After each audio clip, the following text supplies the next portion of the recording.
Praise the Lord. കർത്താവിൻ്റെ ധന്യതിരുനാമം ഈ പ്രഭാതത്തിലെ മഹിമപ്പെടുമാറാകട്ടെ.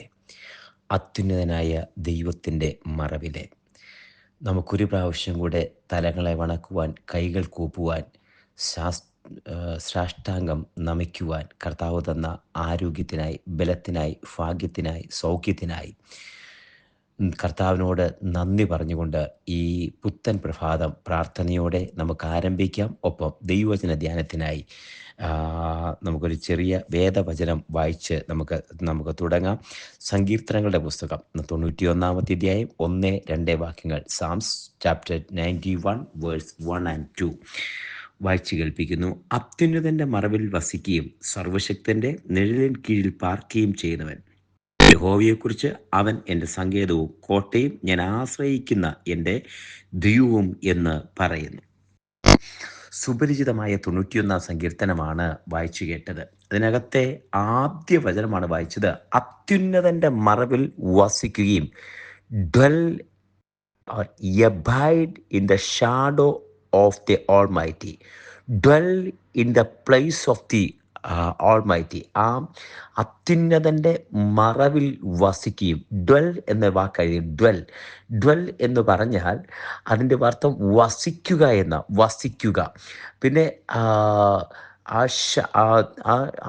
ആ ഷാഡോയുടെ മറവിൽ, അത്യുന്നതൻ്റെ മറവിൽ വസിക്കുകയും സർവശക്തൻ്റെ നിഴലിൻ്റെ കീഴിൽ പാർക്കുകയും ചെയ്യുന്നവൻ. പാർക്കുക, വസിക്കുക, പാർക്കുക എന്ന മലയാളം വാക്കിൻ്റെ അർത്ഥം വന്നു പോകുന്നതല്ല, വിസിറ്റ് ചെയ്യുന്നതല്ല, സ്ഥിരവാസമാക്കുന്നത്. നമ്മളെ ഇപ്പോൾ പ്രവാസ ജീവിതത്തിലൊക്കെ ഉള്ള ആളുകൾക്കറിയാം, പ്രവാസികളായിരിക്കുന്നവർ നാട്ടിൽ പോകും. കൂടുതൽ സമയം സ്പെൻഡ് ചെയ്യുന്നത് ഇവിടെ കുവൈറ്റിലായിരിക്കും, അല്ലെങ്കിൽ മിഡിൽ ഈസ്റ്റിലായിരിക്കും. പ്രവാസികളായിട്ട് കൂടുതൽ സമയം എന്ന് പറഞ്ഞാൽ വർഷത്തിൽ 12 മാസങ്ങളുണ്ടെങ്കിൽ 1 മാസം മാത്രം നാട്ടിലും 11 മാസം പ്രവാസ ജീവിതത്തിൽ മിഡിൽ ഈസ്റ്റ് കൺട്രീസിലും ഗൾഫ് കൺട്രീസിലും ഒക്കെ ആയിരിക്കും. പക്ഷേ ഇതിനകത്തൊരു കാര്യം ചോദിക്കുമ്പോൾ, ഈ വസിക്കുന്ന വീട് എന്ന് പറഞ്ഞാൽ സ്വന്തമായിട്ട് താമസിക്കുന്ന വീട് ഏതാ എന്ന് ചോദിച്ചാൽ ഓരോരുത്തർക്കും ഓരോ അവകാശങ്ങൾ ഉണ്ടാകും. പത്തനംതിട്ടയെന്നോ, കണ്ണൂരെന്നോ, കോഴിക്കോടെന്നോ, കാസർഗോഡെന്നോ, തിരുവനന്തപുരമെന്നോ, എറണാകുളമെന്നോ, പത്തനംതിട്ടയെന്നോ പറയാൻ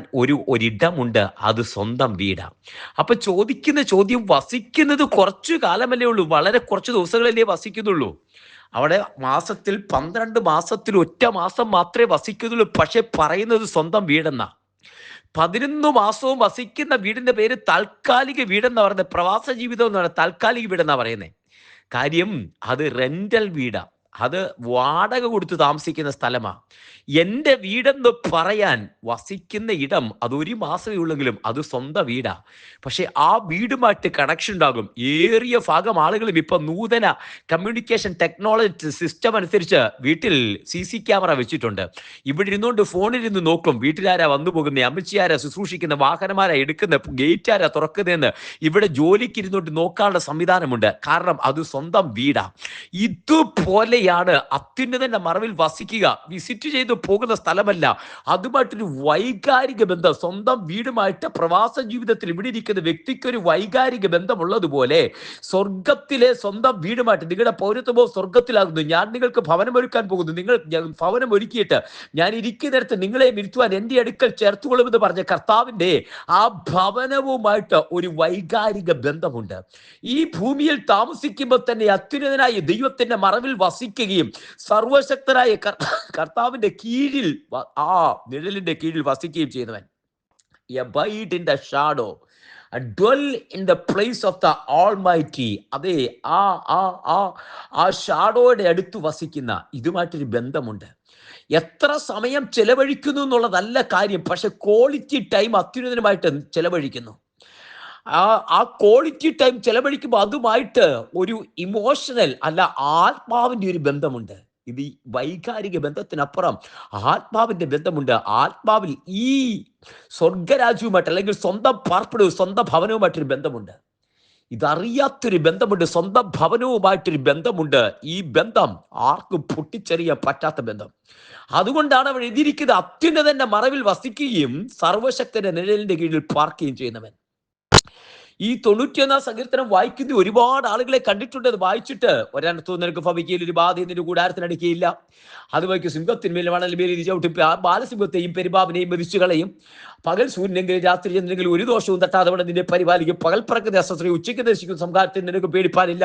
വശത്ത് 1000 പേരും വലതുവശത്ത് 10,000 പേരും വീഴും, എങ്കിലും നിന്നോട് അടുത്ത് വരികയില്ല. ഇതുപോലെ 16 പ്രോമിസുകൾ, അതിന്റെ ഉപപിരിവുകളായി 8 പിരിവുകളുമായിട്ട് 16ഉം 8ഉം 24 പ്രോമിസുകളും ഉപപിരിവുകളുമായിട്ട് കാണാനായിട്ട് കഴിയും. ഈ വാക്യങ്ങളൊക്കെ വായിച്ചിട്ട് തലയണയുടെ അടിയിൽ അല്ലെങ്കിൽ പില്ലോയുടെ അടിയിൽ ബൈബിളും വെച്ചിട്ട് കിടന്നിട്ട് അമ്മച്ചു പറയും, കുഴപ്പമില്ല, ഞാൻ 91 സങ്കീർത്തനം വായിച്ചിട്ടാ ഞാൻ പാർക്കുന്ന കൂടാരത്തിനടുത്ത് ഒരർത്ഥവും ഭവിക്കയില്ല എന്ന് പറയുന്നതല്ല.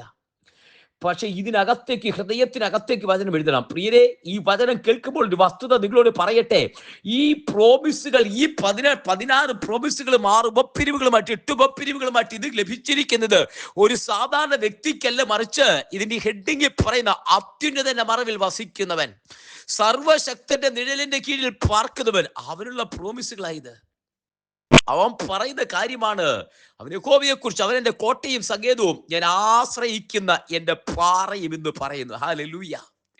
ഈ വചനം കേൾക്കുമ്പോൾ ഹൃദയത്തിനകത്തൊന്ന് ഉറച്ചു വിശ്വസിച്ചേ, ഞാൻ ആശ്രയിക്കുന്ന പാറ, ഞാൻ എൻ പാദങ്ങൾ വെച്ചിടും നീങ്ങിപ്പോകാത്ത പാറമേൽ, എനിക്കായി അറുക്കപ്പെട്ടൊരു പാറ. ആ കൊരിന്ത്യ ലേഖനത്തിൽ പറഞ്ഞ ആ പാറ ക്രിസ്തുവായിരുന്നു. ക്രിസ്തുവാകുന്ന പാറമേൽ ഉറച്ചു നിൽക്കുന്ന അതേ ആ പാറ, അവൻ എൻ്റെ പാറയും എൻ്റെ കോട്ടയും എൻ്റെ സങ്കേതവും, റെഫ്യൂജ സങ്കേതവും, ഞാൻ ആശ്രയിക്കുന്ന എൻ്റെ പാറയും എന്ന് പറയുന്നു. അവന് വേണ്ടിയുള്ളത് ആ താഴെ പറയുന്ന എല്ലാ പ്രോമിസും. ഈ പ്രോമിസിനൊരു ക്ലോസ് ഉണ്ട്. അത്യുന്നതന്റെ മറവിൽ വസിക്കുന്നവൻ, സർവശക്തന്റെ നിഴലിന്റെ കീഴിൽ പാർക്കുന്നവൻ, അവന്റെ പ്രോമിസുകൾ ആ താഴോട്ടുള്ളതെല്ലാം ഇല്ല. നമുക്ക് ഇന്ന് ഈ വചനം കേൾക്കുമ്പോൾ നമ്മളെക്കുറിച്ച് ദൈവത്തിന് പദ്ധതിയുണ്ട്. ആ അത്യുന്നതന്റെ മറവിൽ നാം വസിക്കണം. സർവശക്തനായ കർത്താവിന്റെ നിഴലിന്റെ കീഴിൽ വസിക്കണം. ഇത് കർത്താവ് നമ്മളെക്കുറിച്ച് ആഗ്രഹിക്കുന്ന കാര്യമാണ്. ദൈവമായ കർത്താവ് നമ്മളെക്കുറിച്ച് ഒരു മകൻ വീട്ടിനകത്ത് വന്ന് പാർക്കുന്നത് പോലെ, അവൻ പഠിക്കാൻ പോകും, ജോലിക്ക് പോകും, അവിടെ ഇവിടെയൊക്കെ പോകും. ചിലപ്പോൾ ആഴ്ചയിൽ ഒരു പ്രാവശ്യമായിരിക്കും വരുന്നത്, മാസത്തിലൊരു പ്രാവശ്യം. പക്ഷേ അപ്പൻ അറിയാം തൻ്റെ മകനാണെന്ന്. അപ്പൻ അറിയാം അവൻ എവിടൊക്കെ പോയാലും ഈ വീടുമായിട്ടൊരു വൈകാരികമായ ബന്ധമുണ്ട്. അപ്പനും അമ്മയ്ക്കറിയാം അവൻ മടങ്ങി വരും. അവൻ പോകും, ജോലി ചെയ്യും, അവൻ സമ്പാദിക്കും, മടങ്ങി വരും. അവൻ ബാങ്കിൽ പോകും, മടങ്ങി വരും. സ്കൂട്ടർ എടുത്ത് പോകും, കാർ എടുത്ത് പോകും, മടങ്ങി വരും. ചിലപ്പോൾ ആഴ്ചയിൽ ഒരു ദിവസമായിരിക്കും, പക്ഷെ വരുന്ന ദിവസം ഒരു ഉത്സവം പോലെയാ. അത് തന്റെ മകനാ. ഇതുപോലെ സ്വർഗത്തിലൊരു അപ്പൻ മുടിയനായി പുത്രൻ മടങ്ങി വരുമ്പോൾ കാത്തിരിക്കുന്നത് പോലെ സ്വർഗത്തിലൊരു അപ്പൻ നമുക്കായിട്ട് കാത്തിരിക്കുന്നുണ്ട്. ആ അപ്പൻ ഭവനമൊരുക്കുന്നവന് ആ അപ്പന്റെ മാറോട് ചേർത്ത് പിടിക്കാൻ നമുക്ക് വേണ്ടി കാത്തിരിക്കുന്നു. ആ അപ്പനുമായിട്ട് ഇമോഷണൽ റിലേഷൻഷിപ്പ് അപ്പുറമായിട്ട് ആത്മാവിന്റെ ബന്ധം, പുത്രത്വത്തിന്റെ ബന്ധം. ഇനി അടിമ എന്ന ഗണത്തിലല്ല, ദാസനേക്കാൾ ഉപരി പുത്രത്വത്തിന്റെ പുത്രനാക്കിയിരിക്കുന്നു.